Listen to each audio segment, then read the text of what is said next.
আপনি আপনার আলোচনায় বলছিলেন যে রাজনৈতিক পরিসর বা অন্যান্য বিষয়, বিশেষ করে অর্থনৈতিক উন্নয়ন এবং আমাদের সামাজিক উন্নয়ন, যেগুলো আমরা বলছি যে হ্যাঁ ইয়েস এগুলো হয়েছে, কিন্তু পলিটিক্যাল জিডিপি একদিকে যদি বিরাজনীতিকরণ চলতে থাকে, আরেক দিকে যদি রাজনীতিতে বিশেষ করে মতামত প্রকাশের পরিসর কমে আসতে থাকে, অংশগ্রহণ কমে আসতে থাকে, তাহলে পলিটিক্যাল জিডিপি কি এগোচ্ছে? হ্যাঁ, আমি প্রসঙ্গে আসতেছি। এর আগে আমি একটু উল্লেখ করতে চাই, এই ৪৮ বছরের ছাত্র রাজনীতির কথা দিয়ে শুরু হয়েছে আলোচনাটা।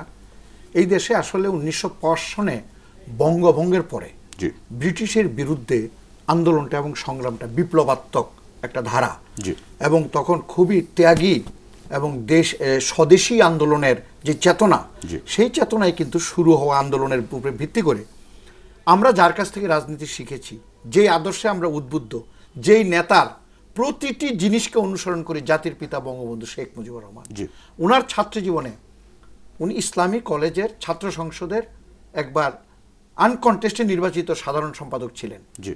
উনি অসমাপ্ত আত্মজীবনীর ৩৭ পাতায় নিজেই লিখেছেন, বলেছেন যে আমি খুব রাগী, অনেক কথা প্রসঙ্গে সরওয়ার্দী শেরে বাংলার তখনকার ডিবেট, আমি খুব রাগী ও একগুঁয়ে ছিলাম, কিছু বললে কড়া কথা বলে দিতাম, কারো বেশি ধার ধারতাম না, কারণ আমাকে যে কাজ দেওয়া হতো আমি নিষ্ঠার সাথে সে কাজ করতাম, কোনোদিন ফাঁকি দিতাম না, ভীষণভাবে পরিশ্রম করতে পারতাম। সেই জন্য আমি কড়া কথা বললেও কেউ আমাদেরকে কিছু বলতো না। ছাত্রদের আপদে বিপদে আমি তাদের পাশে দাঁড়াতাম। কোনো ছাত্রের কি অসুবিধা হচ্ছে, কোন ছাত্রের হোস্টেলে জায়গা পায় না, কার ফ্রি সিট দরকার, আমাকে বললেই প্রিন্সিপাল ডক্টর জুবেরি স্যারের সাথে কাছে গিয়ে আমি হাজির হতাম। আমি অন্যায় আবদার করতাম না, তাই শিক্ষকরা আমার কথা শুনতেন, ছাত্ররাও আমাকে ভালোবাসত।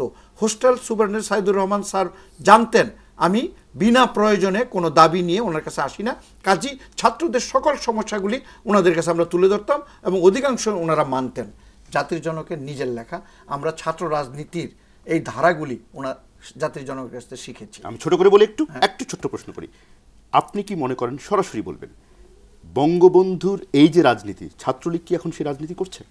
এই রাজনীতি, এই ছাত্রলীগ, আচ্ছা, এই রাজনীতির উপর ভিত্তি করেই কিন্তু ১৯৪৮ সালে আমি আসতেছি ছাত্রলীগ।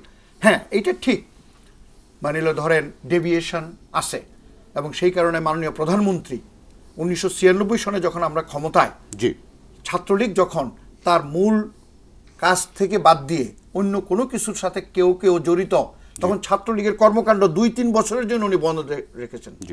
এইবার উনি নিজের উদ্যোগে বিশেষ ব্যবস্থাপনায়, কতজন ছাত্রলীগের প্রেসিডেন্ট ক্যান্ডিডেট ছিল? মোট ২০৩ জনের মতো, একটা ব্যাপক সংখ্যক প্রার্থী ছিল, তাদের মধ্য থেকে উনি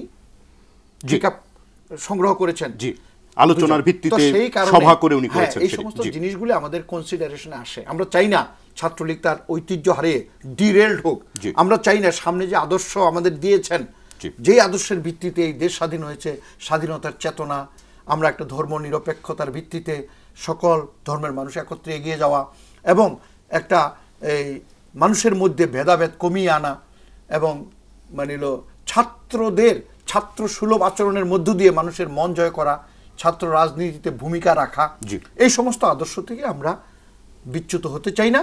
যেখানে যেখানে আমাদের ডেভিয়েশন আছে আমরা রিপেয়ার করি।